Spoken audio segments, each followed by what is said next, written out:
आज मेरे साथ एक बहुत ही विशेष व्यक्ति हैं जिन्होंने अपने जीवन के 36 साल पथ निर्माण विभाग को समर्पित किए हैं। सर ने झारखंड की सड़कें और इंफ्रास्ट्रक्चर के निर्माण में एक महत्वपूर्ण भूमिका निभाई है और आज जब ये रिटायरमेंट के करीब है, ये एक बेहतरीन मौका है उनके जर्नी, इंस्पिरेशन और लेगेसी को समझने का। आज हम सर से इनके सफ़र, अनुभव और भविष्य पर बातें करेंगे। तो बिना किसी देरी के स्वागत करते हैं इंजीनियर सत्येंद्र प्रसाद सिंह सर का, मुख्य अभियंता, केंद्रीय निरूपण संगठन, पथ निर्माण विभाग, Ranchi. Welcome sir, it's an honour to have you here. धन्यवाद, शुक्रिया। सर तो शुरुआत करते हैं इंटरव्यू से।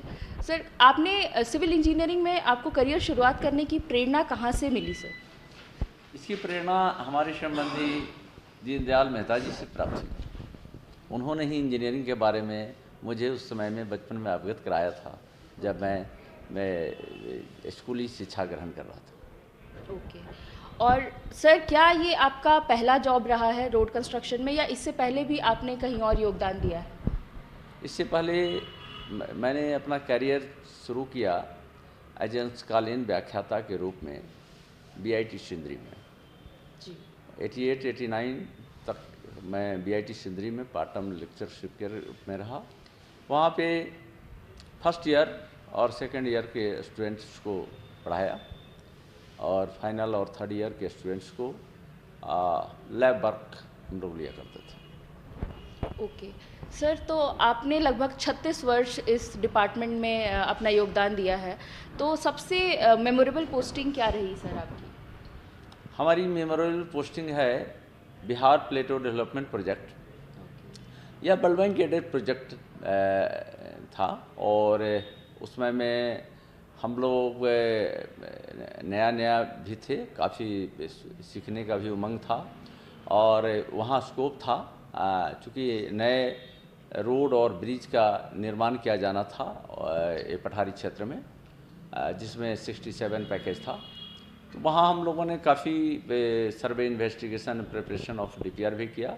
साथ साथ हम लोगों को सुपरविज़न करने का भी मौका मिला। इसी क्रम में कारो, छाता जैसे महत्वपूर्ण नदियों पर पुल का भी निर्माण कराया। साथ ही वहाँ हम लोगों को कैपेसिटी बिल्डिंग का भी बड़ा स्कोप मिला। निथे के द्वारा ट्रेनिंग दिया गया जिससे हम लोगों का कैपेसिटी बिल्डिंग हुआ।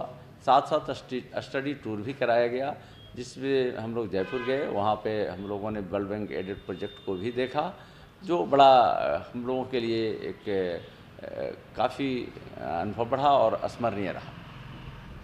और अगर आपकी कोई चैलेंजिंग पोस्टिंग का वर्णन करना हो सर आपको, जो एक माइलस्टोन की तरह आप अपने करियर में देखते हैं, तो ऐसी कौन सी पोस्टिंग रही आपकी? जब हमारी पोस्टिंग रोड डिवीज़न दुमका में हुई 2019-20 में, तो वह एक रियली बड़ा चैलेंजिंग पोस्टिंग था, क्योंकि वहाँ पे मेरे जाने से पहले वो करीब 10 महीना तक वहाँ कोई एग्जीक्यूटिव इंजीनियर नहीं थे और रोड की स्थिति बहुत ख़राब थी।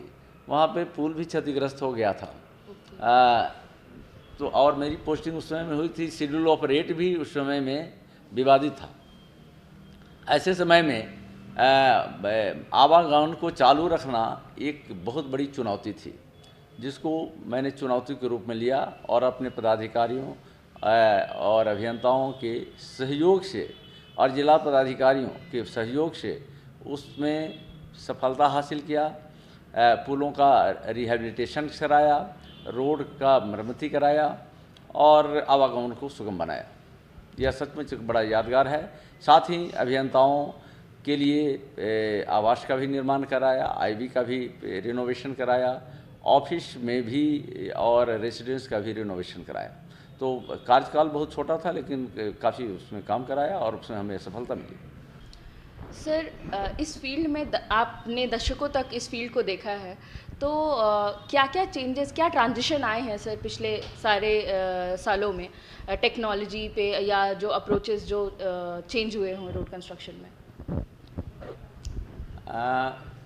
बदलाव बहुत आया है। पहले जब हम लोगों ने 89 से और आज तक का सफ़र मैं देखता हूँ, तो टेक्नोलॉजिकल एडवांसमेंट हुआ है, इक्विपमेंट्स आ गए हैं मेकेनाइजेशन हुआ है कंस्ट्रक्शन में, इससे गुणवत्ता में सुधार हुई है। साथ में कंस्ट्रक्शन भी फास्ट हुआ है। पहले मैनुअल होने पर काफ़ी समय लगता था, और साथ साथ कॉन्ट्रैक्ट सिस्टम में भी बदलाव आया है। शुरुआती दौर में F2 एडॉप्ट होता था, लेकिन लेटर ऑन SBD कॉन्ट्रैक्ट आया, और आज के दिन में EPC आ गया है, जिससे कंस्ट्रक्शन बहुत फास्ट हो रहा है, डिसीजन फास्ट हो रहा है। और मिनिस्ट्री में तो ऑलमोस्ट 5 करोड़ से ऊपर में EPC ही लागू कर कार्य कराया जा रहा है। यहाँ भी प्रयास है कि बड़े बड़े प्रोजेक्ट में EPC से कराया जाए। सर, चीफ इंजीनियर का रोल अपने आप में ही काफ़ी डिमांडिंग है, तो इतने डिमांडिंग रोल के साथ आप वर्क लाइफ बैलेंस कैसे मेंटेन करते हैं? इसको हम लोग प्रायोरिटी फिक्स कर लेते हैं, कौन सा काम कैसे करना है, और समयानुसार उस कार्य को पूर्ण कर लेते हैं।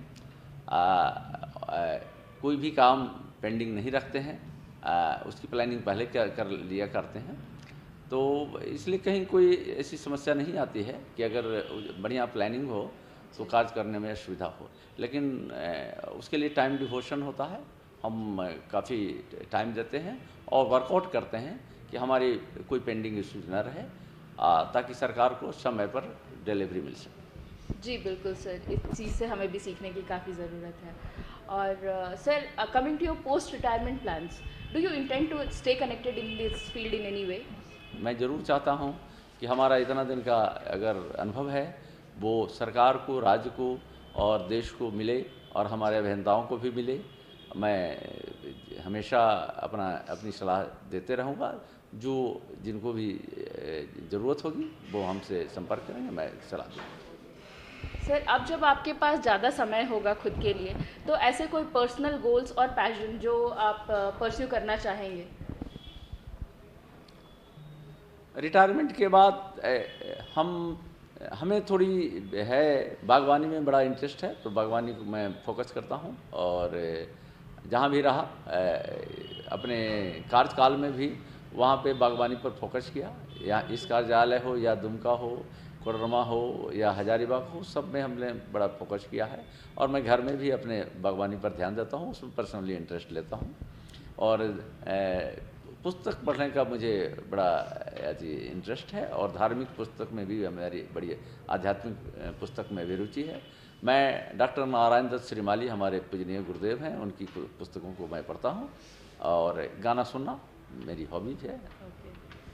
तो देखा जा सकता है सर कि आप काफ़ी इंटरटेन्ड रहेंगे आगे भी। सर, ऐसे रोड कंस्ट्रक्शन के अलावा आपने झारखंड टूरिज़्म डिपार्टमेंट में भी कुछ समय तक काम किया है, और Jharkhand state building construction corporation limited में भी आपका योगदान रहा है। तो would you like to give some brief insight of these postings to?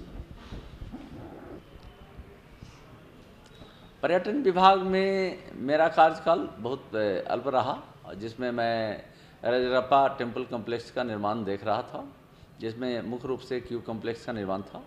लेकिन कुछ समय बाद ही जितने भी इंजीनियरिंग सेल थे अन्य विभागों में और टूरिज्म में भी, वो JSBC सेल में मर्ज कर गया, और हम लोग झारखंड स्टेट बिल्डिंग कंस्ट्रक्शन में आ गए।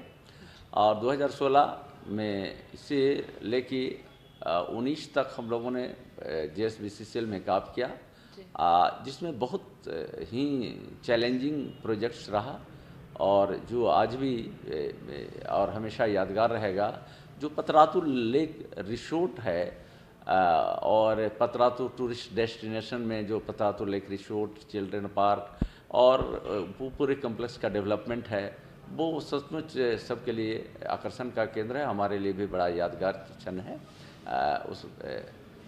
और साथ ही महत्वपूर्ण प्रोजेक्ट जो ट्रॉमा सेंटर है रिम्स का, टीचिंग ब्लॉक का सेंट्रल लाइब्रेरी है, एडमिन ब्लॉक है, गर्ल्स हॉस्टल है, तो सदर हॉस्पिटल का 200 बेडेड वार्ड है।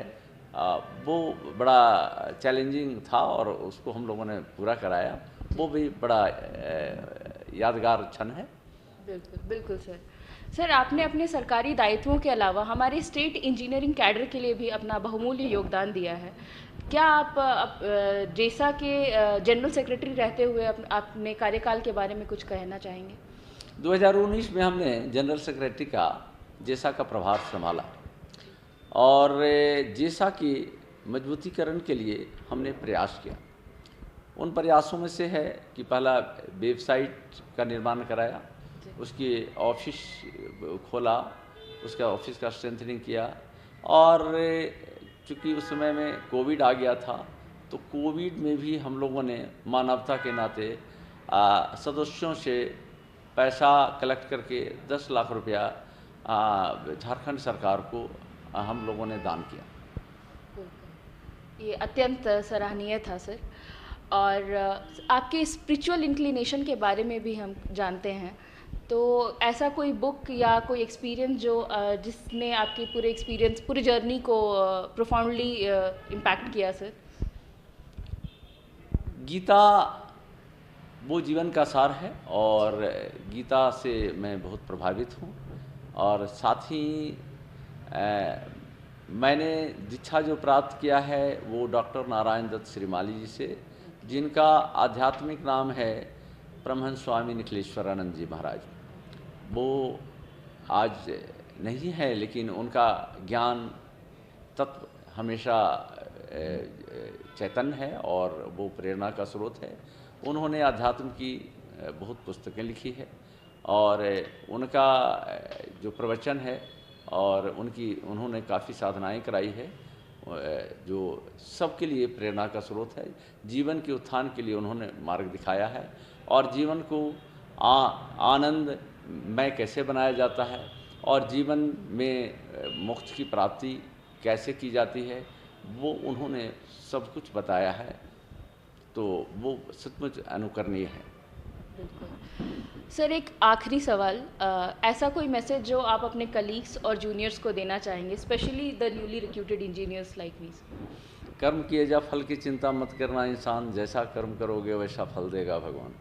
व्यक्ति को कर्म आसक्ति रहित होकर करना चाहिए, स्वानुशासित रहना चाहिए, पंक्चुअल होना चाहिए और जो उत्तरदायित्व दिया जाए उसमें पूर्णता के साथ काम करना चाहिए।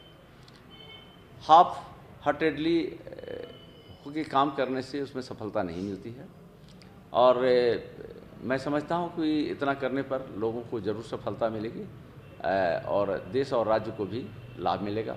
संतोषम परम सुखम, और ये तो कहना चाहिए कि व्यक्ति को जो मिलता है उसमें संतोष करना चाहिए और आगे बढ़ते रहना चाहिए।